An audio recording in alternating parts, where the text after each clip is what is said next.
Aleluia. Glória a Deus, mas foi bênção, irmãos, foi bênção, foi bênção.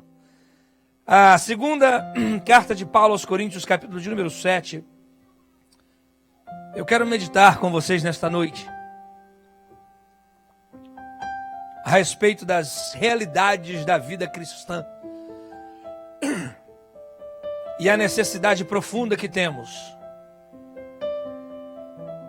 de sermos consolados e de darmos consolo. Estamos aqui hoje para celebrar Santa Ceia. Santa Ceia fala do Evangelho. Evangelho fala de cruz. Cruz fala de sacrifício. Não existe evangelho sem cruz. Qualquer evangelho sem cruz não vale nada. O poder do evangelho está no sacrifício de Jesus. Segunda carta de Paulo aos Coríntios, capítulo 7, a partir do versículo 5, amém? Porque mesmo quando chegamos à Macedônia, a nossa carne não teve repouso algum. Antes em tudo fomos atribulados. Por fora, combates. Temores por dentro. Mas Deus que consola os abatidos, nos consolou com a vinda de Tito, e não somente com a sua vinda, mas também pela consolação com que foi consolado de vós, contando-nos as vossas saudades, o vosso choro, o vosso zelo por mim, de maneira que muito me regozijei. Glória a Jesus. Feche os teus olhos, Pai. Nós te louvamos pela tua palavra. E te agradecemos, ó Deus amado, pelas realidades que a tua palavra nos traz. Nós te louvamos, Senhor amado, porque o Senhor nunca mentiu para nenhum de nós. Por mais, ó Deus amado, que seja pregado um evangelho que não fala de cruz, que não fala de sacrifício, que não fala de tribulações, dificuldades. Nós temos a tua palavra que nos adverte que todas essas coisas são reais em nossas vidas. Mas mesmo assim nós temos um consolo especial que vem da tua parte, que traz uma paz que excede a todo entendimento. Que mesmo nos momentos mais difíceis que podemos passar nesta terra, o Senhor não nos abandona nunca e sempre está conosco, de alguma forma nos consolando. Nós te pedimos que o Senhor venha ministrar em nossos corações nesta noite, para que possamos participar da Santa Ceia, Senhor amado, entendendo que o Senhor também padeceu, para que nós pudéssemos sermos consolados. Nós te pedimos em nome de Jesus. A igreja diz amém. Podeis assentar, meus amados irmãos, adorando a Jesus. Continue com a sua Bíblia aberta na segunda carta de Paulo aos Coríntios. Este texto, ele me chama a atenção de maneira especial, porque nós começamos a olhar este homem que foi usado por Deus de maneira extraordinária. O apóstolo Paulo, ele teve um encontro com Deus que marcou a sua vida de uma maneira muito especial. Ele já tinha um certo zelo, pelo Senhor, mas todo o zelo dele estava direcionado de maneira equivocada, errada, porque a maneira que ele entendia a palavra estava distorcida. E ele, perseguindo a Cristo, achava que estava fazendo a vontade de Deus. Até o dia que ele se encontrou com Jesus. Você pode dar glória a Deus por isso? E quando ele se encontra com Jesus, ele cai por terra, diz a Bíblia. Quando ele encontra com Jesus, ele tem todo o seu mundo mudado radicalmente, toda a sua teologia, toda a maneira que ele pensava, que entendia, tudo aquilo que ele fazia, que achava que agradava a Deus, ele descobre que o desejo dele era bom, mas as atitudes deles eram completamente incorretas, que era algo que estava fora dos desejos do Senhor. E Jesus confronta ele, diz para ele: rapaz, quem está perseguindo? E ele achava que estava perseguindo as pessoas que se levantaram para distorcer a palavra de Deus. E quando na verdade era ele que estava distorcendo a palavra de Deus e estava perseguindo aqueles que tinham o entendimento correto da palavra de Deus. Mas ele descobre naquele momento que ele não só estava equivocado a respeito da sua teologia, mas que também ele estava perseguindo não as pessoas, mas ele estava perseguindo ao próprio Deus. Quando Deus diz para ele, quando Jesus diz para ele: por que você me persegue? E ele leva um susto. Fala: não, peraí, Senhor, eu não estou perseguindo o Senhor não, que isso? Né? Como é que eu vou perseguir eu estou chamando o Senhor de Senhor, mas eu nem sei quem é o Senhor.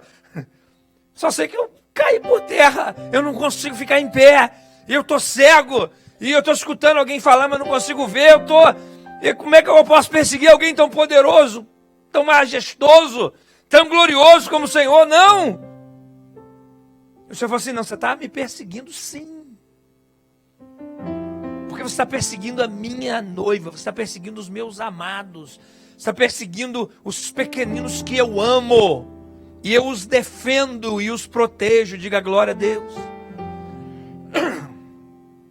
E ele então cai por terra e é levado à casa de um homem, e ele fica ali, diz a palavra, por dias em jejum e tentando reconciliar tudo isso na sua cabeça. Falei: meu Deus do céu, o que eu estou fazendo? O que é isso? Quem era?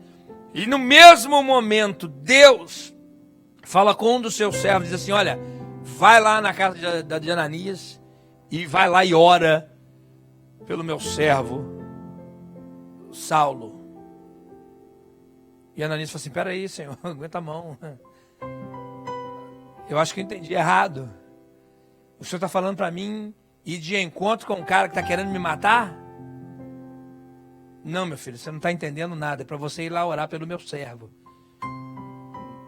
Que servo? Senhor, peraí, esse cara ele está perseguindo a gente, está querendo acabar com a gente.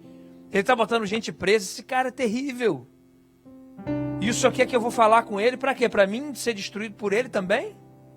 Sim, você não... Vai lá, porque ele para mim é um vaso escolhido. E ele ainda vai sofrer muito por amor ao meu nome. É uma parte da palavra que a gente meio que, né? Quando fala um vaso escolhido, oh glória. Irmão, se é um vaso escolhido, oh maravilha. Mas tem uma partezinha que Deus revelou aí. Ele disse assim: olha, ele vai sofrer muito pelo meu nome. Porque ele vai me amar tanto, que ele vai se doar tanto. E tudo isso que ele está fazendo com os outros agora, vão fazer com ele, vão fazer pior ainda. Ele é um vaso escolhido. Você está achando que ele vai matar você? Não vai não. Vai lá orar por ele. E ele vai lá, ora por Saulo, cai as escamas, ele é cheio do Espírito Santo de Deus, começa o seu ministério. E Paulo, mais do que ninguém, conhecia as dificuldades, as lutas, as lágrimas, os desapontamentos, as debilidades, as tristezas que fazem parte desta vida. Não só da vida de qualquer ser humano na face da terra, mas principalmente daqueles que querem viver piamente servindo a Deus. Principalmente aqueles que abraçaram o verdadeiro evangelho. Não existe essa conversa de que aqui será um mar de rosa, que aqui vai ser tudo bênção, que aqui vai dar tudo certo. Irmão, leia a Bíblia que você vai ver que é parte da vida do verdadeiro cristão. Essas coisas, esses momentos de luta, de lágrima, de desapontamento, de debilidade, de tristeza, faz parte da nossa vida, do nosso dia a dia. Paulo entendia isso. Aqui mesmo na segunda carta de Paulo, no capítulo 11, abra o capítulo 11,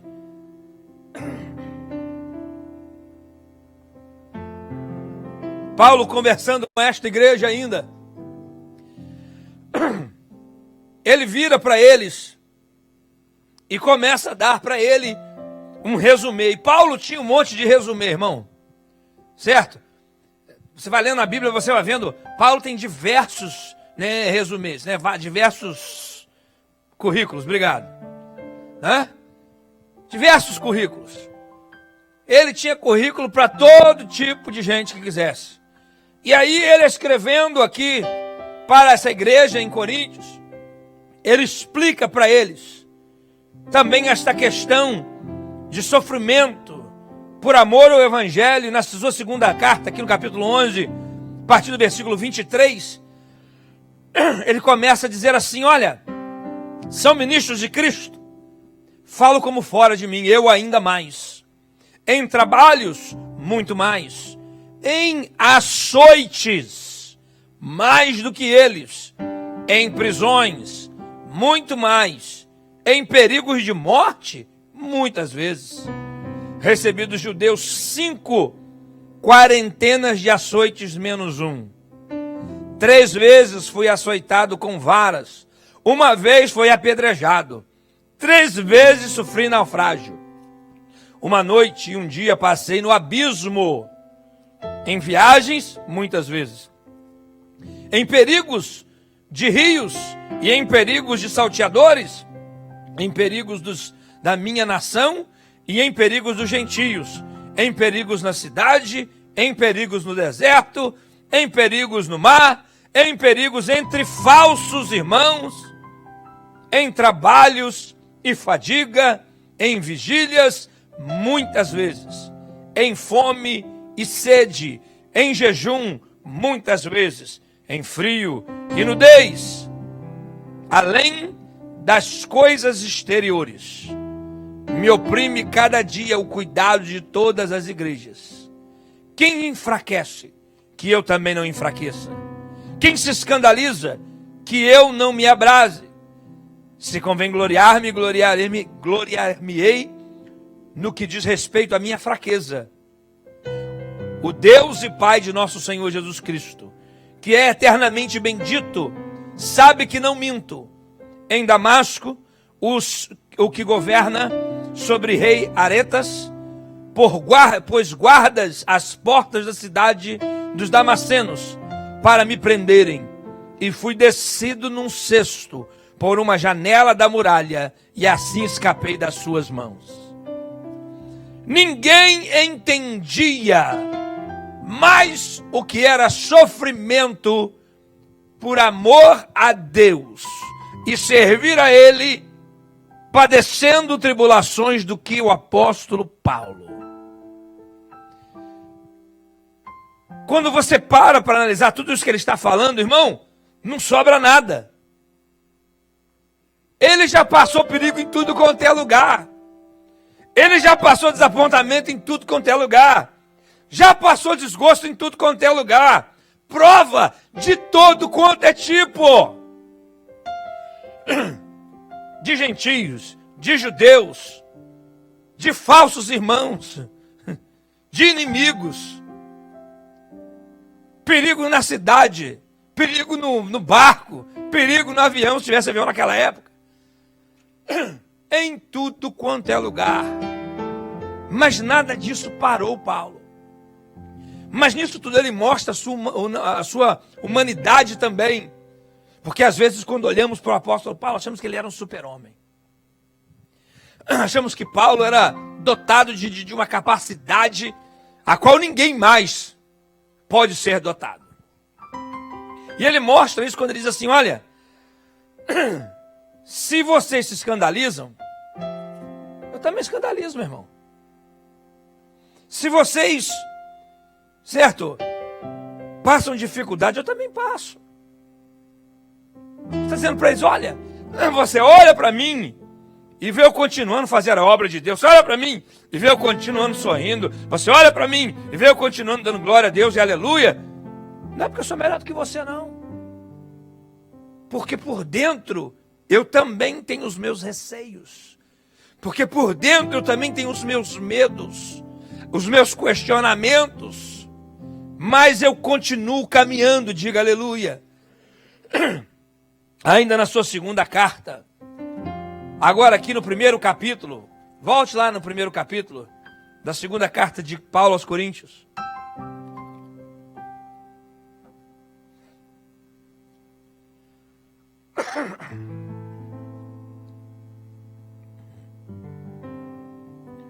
Talvez seja algo que você nunca notou na palavra de Deus, mas é super interessante a linguagem que é usada. Segunda carta de Paulo aos Coríntios, capítulo 1, a partir do versículo 3, diz assim: Bendito seja o Deus e Pai do nosso Senhor Jesus Cristo, o Pai das misericórdias e o Deus de toda consolação, que nos consola em toda a nossa tribulação, para que também possamos consolar os que estiverem em alguma tribulação, com a consolação com que nós mesmos somos consolados de Deus. Porque como as aflições de Cristo são abundantes em nós, assim também a nossa consolação sobeja por meio de Cristo. Mas se somos atribulados, é para a vossa consolação e salvação. Ou se somos consolados, para a vossa consolação é, a qual se opera suportando com paciência as mesmas aflições que nós também padecemos. E a nossa esperança acerca de vós é firme, sabendo que como sois participantes das aflições, assim o sereis também das consolações. Porque não queremos, irmãos, que ignoreis a tribulação que nos sobreveio na Ásia, pois que fomos sobremaneira agravados, mais do que podíamos suportar, de modo tal que até da vida desesperamos. Prestou atenção? O que o apóstolo Paulo está escrevendo para a igreja? O apóstolo Paulo começa a dizer assim: irmãos, essas coisas acontecem. As tribulações vêm, as perseguições vêm, mas Deus também nos dá consolo. E olha, eu vou dizer para vocês, não é fácil não. A viagem missionária que eu fiz na Macedônia, o negócio estava tão difícil que eu vou confessar, eu fiquei desesperado. Alguém aqui já ouviu falar que Paulo ficou desesperado? Alguém aqui já prestou atenção quando você leu esse texto? Porque é exatamente isso que Paulo está dizendo. Ele disse aqui, olha, porque não queremos, irmãos, que ignoreis que a tribulação que nos sobreveio na Ásia, pois que fomos sobremaneira agravados, mais do que podíamos suportar. Paulo diz, olha, a tribulação foi tanta que eu já não suportava mais. Foi além das minhas forças humanas. De tal modo que da vida nós desesperamos. Eu pedi toda a esperança, achei que eu vou morrer. Não aguento, agora já era. Agora é interessante nós pararmos e pensarmos isso a respeito do apóstolo Paulo, ou não é? O apóstolo Paulo? Não. Aquilo foi um gigante. Aquilo foi um homem extraordinário. Um homem que fez coisas maravilhosas. Não, que isso? Mas ele escreve para os coríntios e diz, irmãos, eu já passei tanta tribulação, dificuldade, que teve uma que chegou a hora que eu achei que ia morrer. Que foi mais do que minhas forças aguentavam. E eu desesperei, falei assim, agora já era, meu irmão, agora eu vou morrer. Mas já em nós mesmos tínhamos a sentença de morte. Versículo 9. Para que não confiássemos em nós, mas em Deus, que ressuscita os mortos, diga aleluia. Aqui está a diferença de Paulo.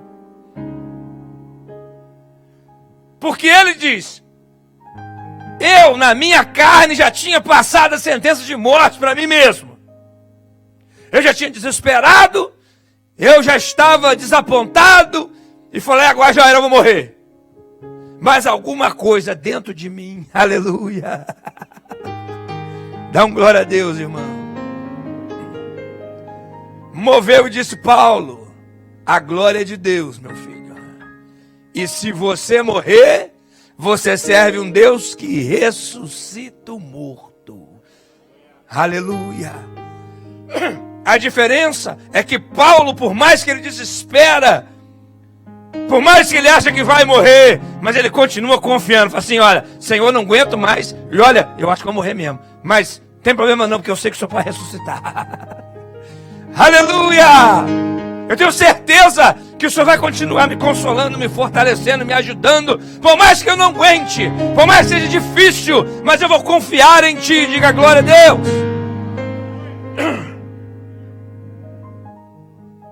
O qual nos livrou de tão grande morte e livrará, em quem esperamos que também nos livrará ainda, versículo 11, ajudando-nos também vós, com orações por nós, para que pela mercê,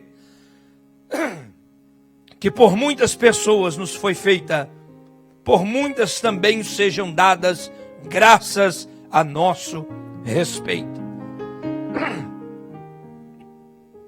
Paulo confiava em Deus, mas existia uma coisa que ele recebia como consolo, e é o texto que nós lemos quando ele diz: olha, eu estava passando dificuldade e tribulação, mas quando Tito chegou, aleluia, nós somos consolados. A presença de Tito me consolou. E aqui ele começa a dizer: olha, com tudo isso, mesmo com a sentença de morte, Deus nos deu vitória, nos livramento, e glória a Ele vai continuar fazendo isso. Mas não só isso.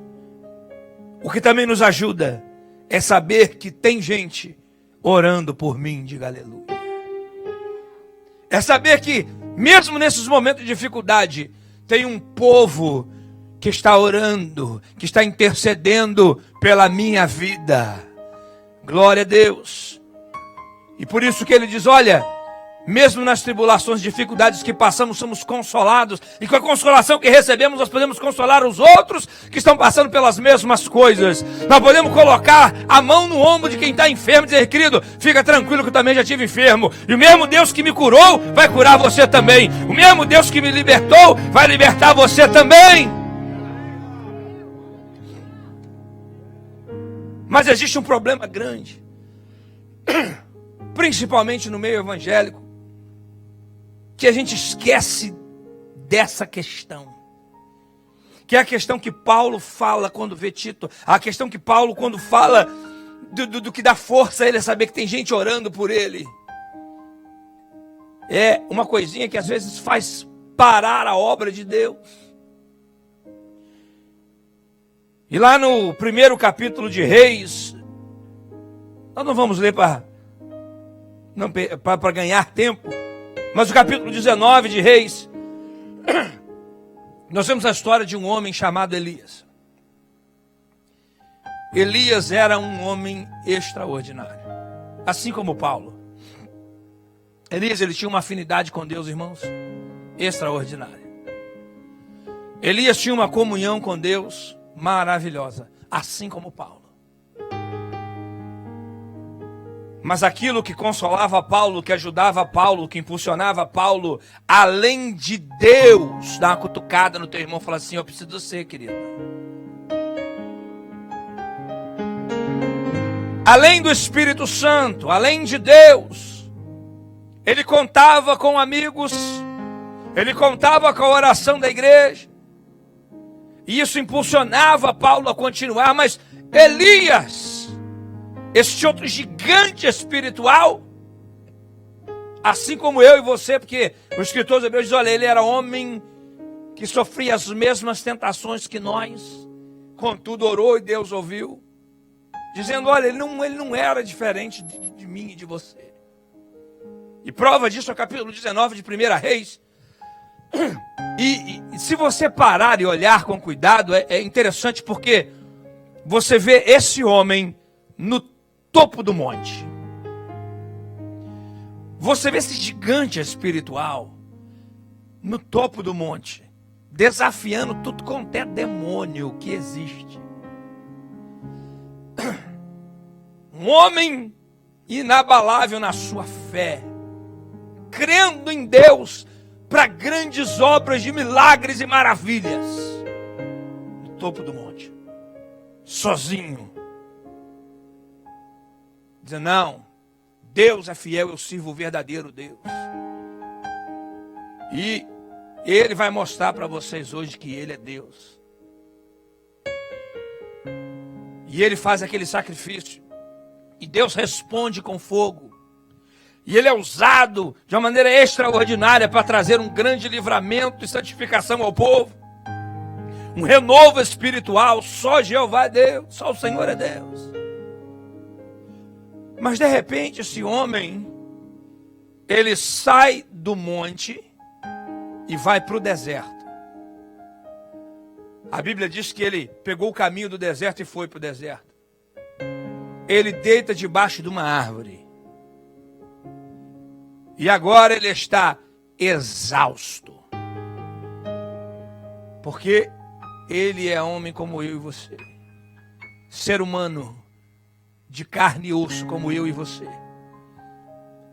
Por mais que tenha muita intimidade com Deus, por mais que conheça muito de Deus, por mais que ande muito com Deus, mas você ainda vive aqui embaixo e ainda sofre tudo que este mundo tem para oferecer. E ele, depois de fazer tudo isso no monte, se encontra debaixo de uma árvore, desesperado, pedindo para morrer. Pedindo para morrer. Alguém vai falar: peraí, tem uma coisa errada, que isso? O cara, rapaz, o cara acabou de orar ali, que é o fogo do céu, meu irmão, que isso? Entendeu? O camarada é macho pra caramba, rapaz. Não, viu lá, mais de 900, ele enfrentou o país inteiro. 450 profetas de um, 400 do outro, e mais o povo todo que estava em cima do muro. Se ele ora, o fogo não cai, rapaz, ele ia fazer churrasco dele. Iam picar ele em pedacinho e acabar com ele. Ele encarou tudo isso e Deus respondeu com fogo. Que coisa extraordinária. Ele ora e chove e tal. E agora ele está debaixo de uma árvore no deserto. Ele saiu do monte e foi para o deserto. Ele está pedindo para morrer. Mas Deus, que consola os abatidos, diga glória a Deus. Deus que entende as nossas mazelas, as nossas dificuldades, a nossa pequenez, não dá ouvido para as besteiras que a gente fala, aleluia. A cutucada no teu irmão, fala assim: dá glória aí, irmão. Dá glória aí, porque ele não dá ouvido às besteiras que a gente fala. Aleluia, ele sabe quando você está lá embaixo, a sua autoestima está lá embaixo, você está cansado, você está exausto. Aí Deus vai e manda um anjo. Dá alimento para ele, fala: meu filho, tem problemas aqui, você está precisando de uma queixa. Entendeu? Você está precisando de um, entendeu? Você está precisando de descanso. Come aqui, ó. Come esse negócio aqui, dorme. Aí ele comeu, dormiu de novo. O anjo falou, acordou ele de novo, deu comida de novo. Disse para ele: rapaz, levanta aí que você não vai morrer não, ainda tem muita coisa para você fazer ainda. Só que mesmo depois de tudo isso, ele sai do deserto e vai para a caverna. Talvez você fale assim: não, peraí, eu posso estar mais deprimido que seja, né?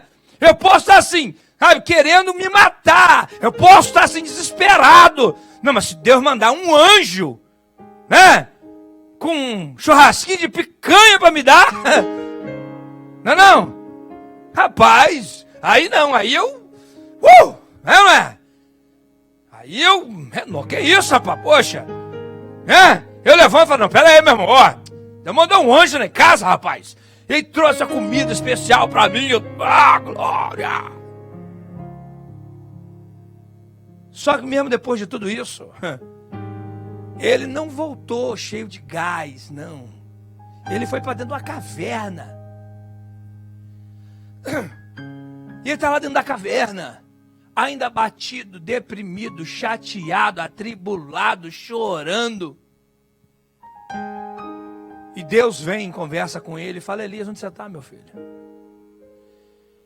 E sabe qual era o problema de Elias? É problema de muito crente hoje em dia. Principalmente nós que saímos do nosso país e vivemos aqui nos Estados Unidos. O problema de Elias era a solidão.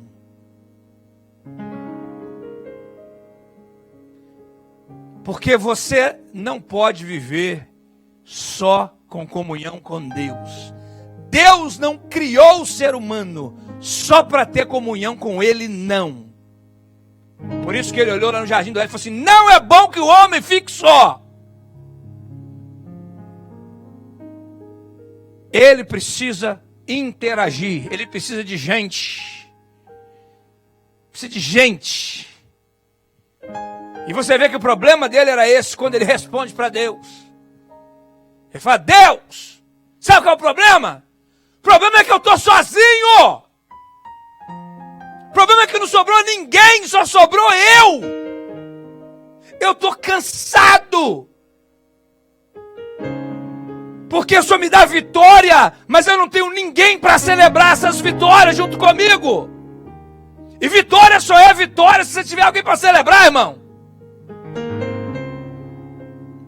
Você recebe vitória e tem ninguém para celebrar. Que gosto que tem isso. Por exemplo, tem 2 cidades nos Estados Unidos hoje que estão preparadas para celebrar. Né? Tanto é que tem uns irmãozinhos aqui que, né, que deixa quieto, né? O centro de Boston está lotado de polícia. Entendeu? Já está tudo preparado. Porque a grande questão não é só ter vitória. A grande questão é poder celebrar a vitória. Eu quero ver se o cara estiver sozinho lá no meio da selva amazônica, assistindo o jogo do Patriots. E vamos dizer que o Patriots ganha. Ele vai celebrar com quem? Com os macacos. Qual é a graça? Vai dar high five para quem? Para anaconda. Qual é a graça? Perde a graça. O problema de Elias era a solidão. Por mais que ele tinha comunhão com Deus, por mais que ele era cheio do Espírito Santo, por mais que ele orava e fogo caía do céu, e Deus dava vitória, e fazia, e ele dava glória a Deus, mas na hora de celebrar não tinha ninguém do seu lado. Na hora das suas mazelas, das suas dificuldades, dos seus medos, ele não tinha ninguém para desabafar.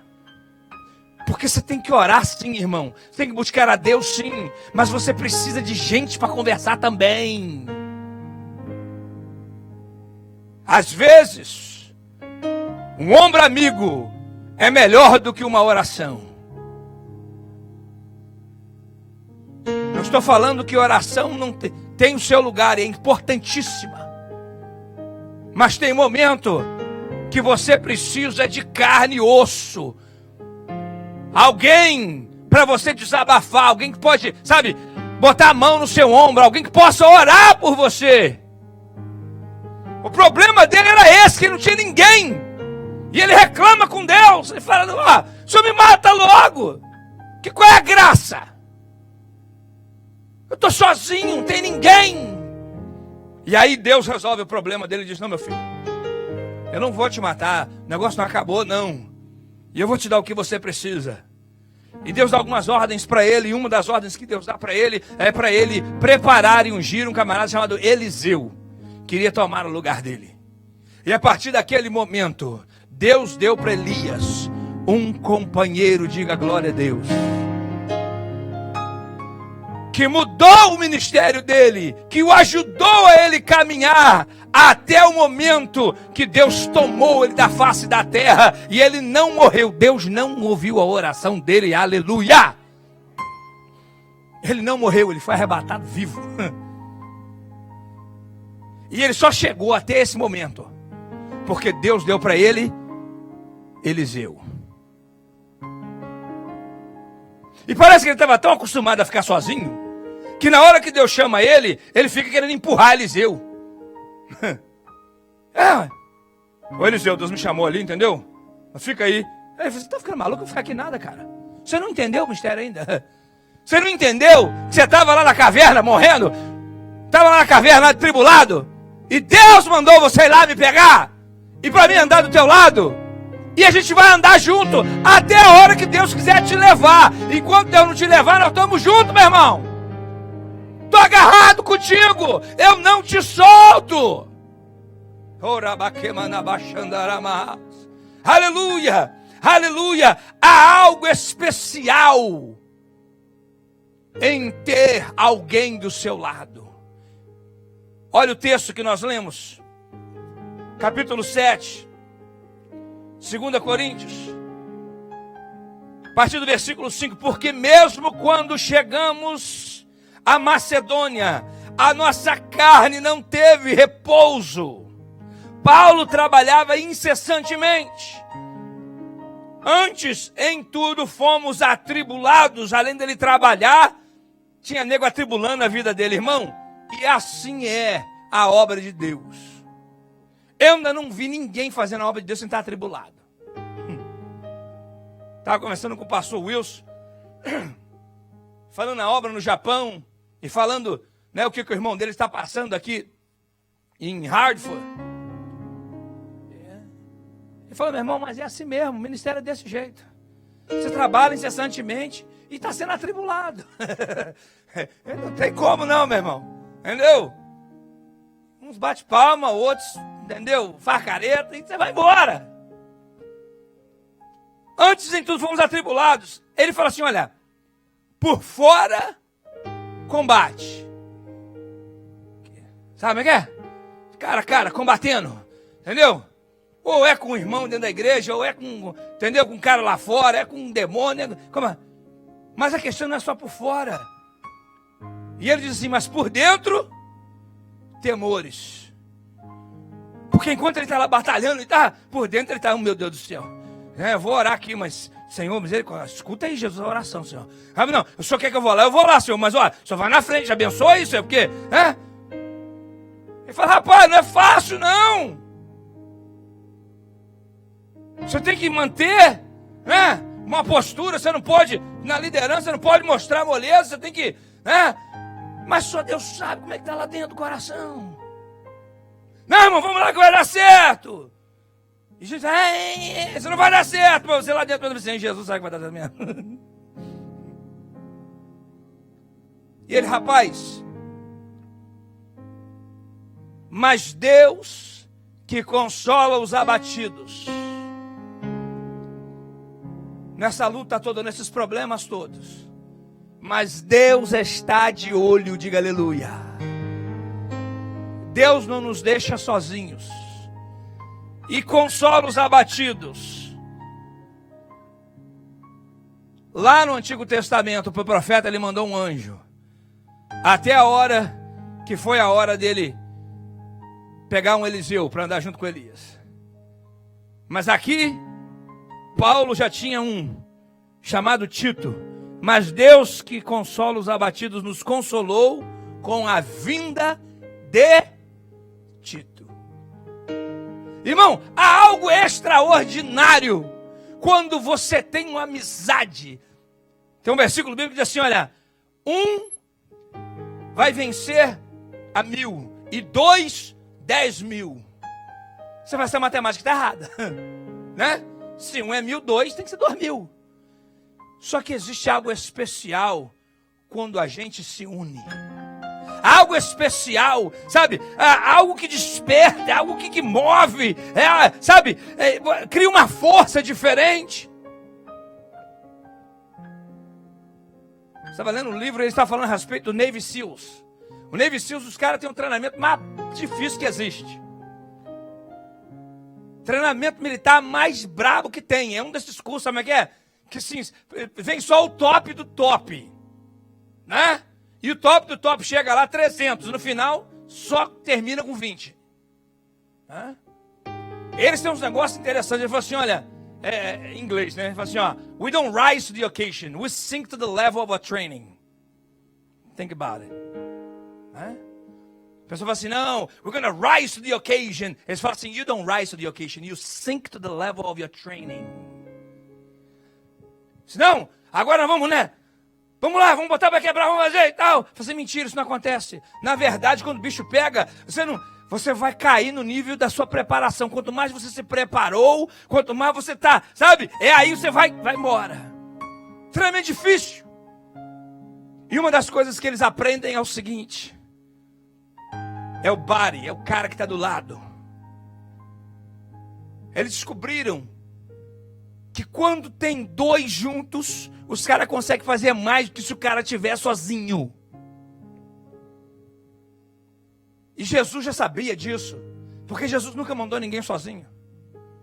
Ele sempre mandou de 2 em 2, no mínimo. O provérbio diz que o cordão de 2 cordas é mais difícil de quebrar. A Bíblia fala da unidade, o poder da unidade. Sabe, tem relacionamentos que são capazes de trazer consolo. Paulo fica consolado só em ver Tito. E esse camarada, ele é tão importante que mais de 13 vezes o nome dele é mencionado no Novo Testamento. Pouco se sabe dele, pouco se fala dele. Mas para Paulo chegar onde ele chegou, é porque existiam homens como Tito na vida dele. Paulo não seria Paulo se não houvesse Tito, se não houvesse Barnabé, se não houvesse Marcos, se não houvesse outros homens que vieram ao lado dele para o ajudar, para o influenciar, para lhe dar graça em momentos difíceis, porque ele também se desesperou, ele também teve lágrimas, ele também teve momentos de dificuldade, de incredulidade, mas nesses momentos Deus consolou a vida dele com esses outros homens. Quando ele está atribulado, chega Tito, ele olha para Tito, ele já... Não tem gente assim, irmão? Tem gente assim que, sabe, que só de chegar já te dá uma, sabe, você sente a sua energia crescendo, o seu nível de energia muda, né? O seu espiritual, o seu emocional mexe com você. Fico vendo quando vem, né, mãe ou pai ou irmão do Brasil visitar aqui, quem está aqui. Você vê a diferença que a pessoa fica. Já reparou? Sem familiar, a pessoa é uma. Vem no culto e tal, né? O dia que ele vem no culto, que a mãe está do lado, meu Deus do céu, é glória a Deus e aleluia que não acaba mais. Né? É ou não é? Aquele ânimo, aquele consolo, aquele refrigério, ele dá glória, ele está mais animado. Você vê a pessoa, antigamente assim, chega a mostrar assim a foto do Benjamin para o cara dar um sorriso.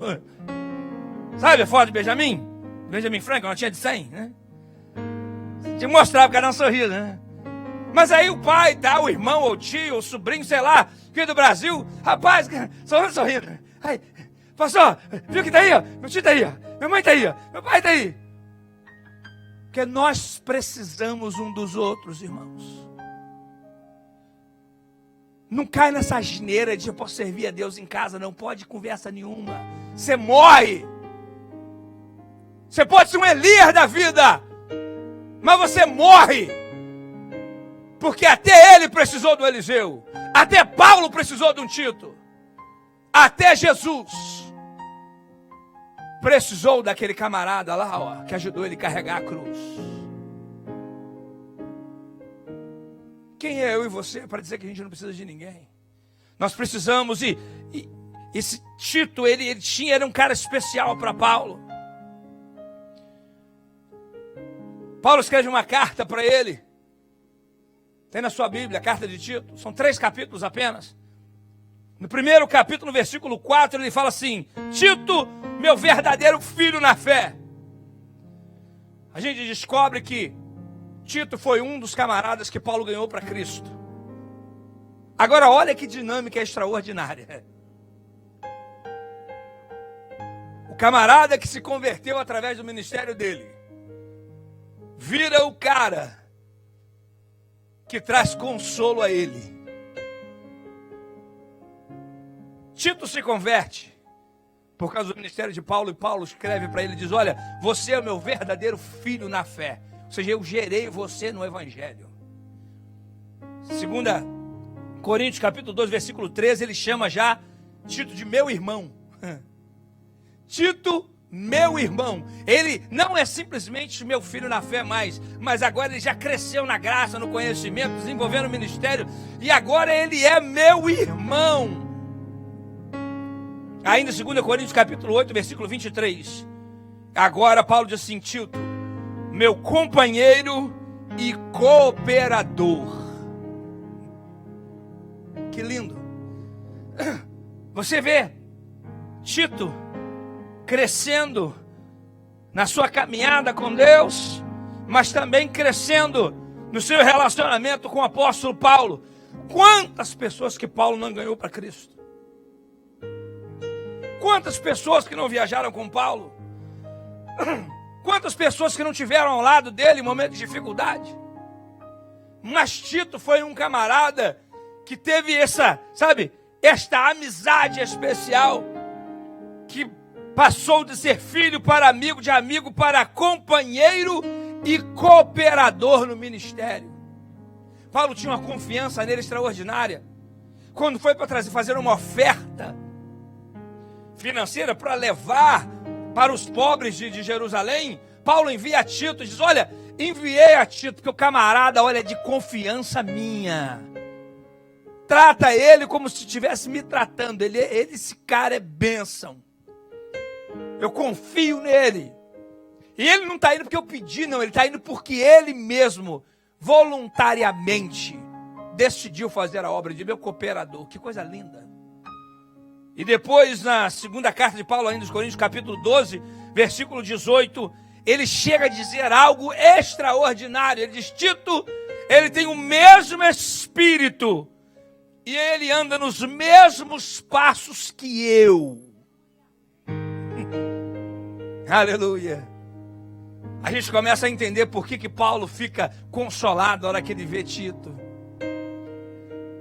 Rapaz, esse cara, ele se converteu, ele virou meu irmão, ele virou meu companheiro, ele virou um cooperador. Rapaz, e ele tem o mesmo espírito que eu, ele anda, sabe, os mesmos passos que eu. A gente tem uma afinidade sobrenatural, porque, entendeu, ele cresceu em Cristo, a gente pensa igual. Rapaz, eu posso me abrir para ele, e ele, sabe, ele ora por mim, ele me ajuda, ele não mete as facas nas minhas costas, entendeu? Ele não sai espalhando fofoca, ele é meu amigo. Ele é meu amigo. O consolo que um irmão pode ter, o consolo que um amigo pode ter. Meu querido, preste atenção, Santa Ceia tem a ver com isso. Jesus veio salvar e ele criou a noiva do Cordeiro. E ele disse que nós temos que ser isso um para o outro. Nós somos o corpo de Cristo. Para funcionar direito, a gente tem que ter esse nível de amizade, esse nível, sabe, de consolo. Porque não adianta só você orar, não adianta só você jejuar, não adianta só você ler Bíblia.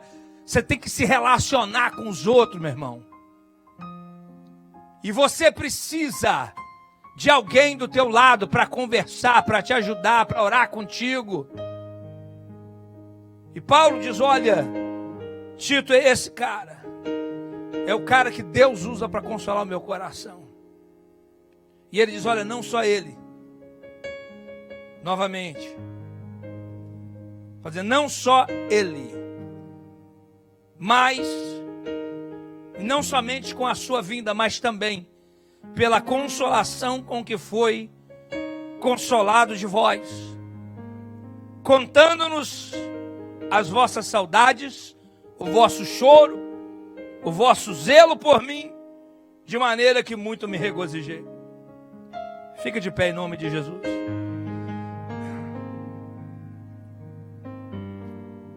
Paulo escreve para eles e diz: olha, eu estava atribulado, mas Tito chegou. Tem um outro texto que Paulo diz que ele ficou chateado, porque quando ele chegou no lugar, ele esperava que Tito estivesse lá, e Tito não estava, ele ficou chateado. E aqui ele fala, rapaz, olha, Tito chegou e eu fui consolado. Meu coração foi consolado, e não só pela chegada dele, mas porque eu também fiquei sabendo que vocês aí da igreja também consolaram a Tito. Olha que coisa. Porque ele também é ser humano de carne e osso. E vocês não só consolaram ele, mas ele me contou da maneira que vocês se preocupam comigo. Olha que lindo. Ele me contou que vocês têm saudade de mim. Ele me contou que vocês choraram por minha causa. Ele me contou do zelo que vocês têm por mim. Ele me contou da maneira que vocês, sabe, gostam de mim. E isso foi consolo para o meu coração. E nós temos que entender que Santa Ceia é isso, irmão. É Deus dizendo, olha, eu amo vocês. Vocês são meus. E ele diz, olha, vocês são os meus amigos. Jesus diz isso. E ele diz, olha, e amigo é aquele que ama. E ninguém tem amor maior do que este, de dar a vida pelos seus amigos. O que nós celebramos nesta noite é esta amizade que Jesus conquistou na cruz do Calvário para nós. O que celebramos nesta noite não é só a nossa comunhão com Deus, mas é a nossa comunhão com os nossos irmãos. O que celebramos nesta noite é entender que as palavras que falamos, elas podem consolar ou podem ferir. As atitudes que tomamos podem abençoar ou causar prejuízo. John Maxwell, um pastor, um grande líder, ele chega a dizer o seguinte, uma vez, ele falando sobre relacionamento, ele falou assim, olha, relacionamento é tão importante, que se você olhar na sua vida, nos momentos que der errado, você vai ver que tem a ver com relacionamento. Você vai ver que as coisas que deu errado foi por causa de relacionamento que você teve com pessoa errada. Por isso que o negócio deu errado. E nos momentos de felicidade da sua vida, e os momentos que as coisas deu certo, também é relacionamento. Se você olhar, você vai ver lá que foi alguém, algum relacionamento lá, sabe, de alguém abençoado que te ajudou, que te fortaleceu. É entender que Deus nos abençoa, mas Ele nos abençoa através de pessoas. Diga amém. A bênção que você tanto espera de Deus vai vir através de alguém. Dá uma olhada na sua vida e você vai ver que todas as vezes que Deus te abençoou, Deus usou alguém. E na maioria das vezes é a pessoa de carne e osso. Por isso nós temos que entender isso, irmãos. A importância que é de sermos um Tito na vida de Paulo, de sermos um Eliseu na vida de um Elias, e vice-versa. De ser consolo para alguém, de causar esse sentimento na vida dos outros. Quando alguém olhar para você, ele dá um sorriso, fica feliz de te ver. Fala, ô bênção, essa aí tem que ter uma palavra de bênção, essa aí tem uma palavra de vitória. Aleluia, ô glória a Deus. E não ser esse tipo de pessoa quando o cara olha e fala assim, ei, olha quem chegou aí.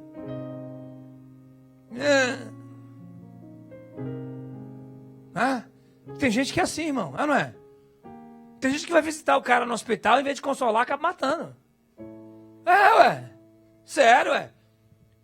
Estava num culto lá, o irmão estava falando quem fez isso. O pastor Edmilson estava comigo naquele dia lá. Vai visitar o irmão no hospital. Chega assim, nossa, mas tu tá... Rapaz, ó, tu vai morrer. Olha que bacana. Já começa... Ó, rapaz, sabe que a minha irmã morreu com essa tosse igual a tua assim, ó? Você é tuberculose, hein?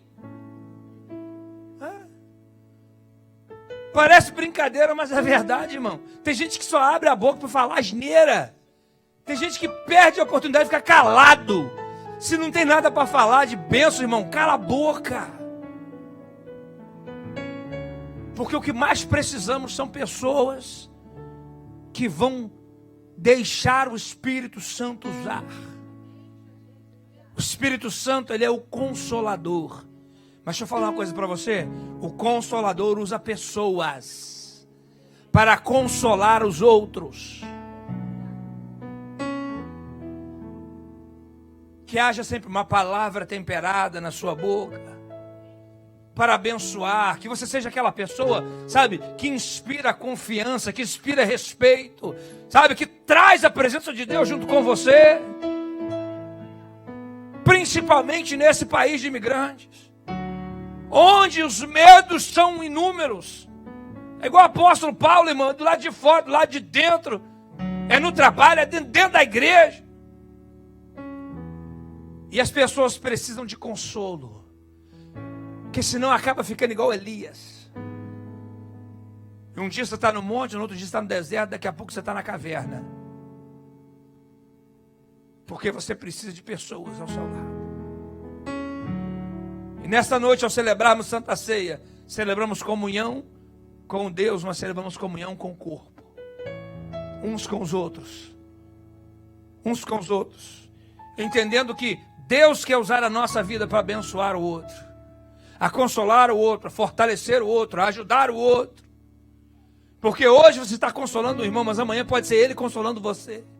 Hoje você está abençoando o irmão, mas amanhã pode ser ele abençoando você. Então vamos semear para podermos colher, diga aleluia.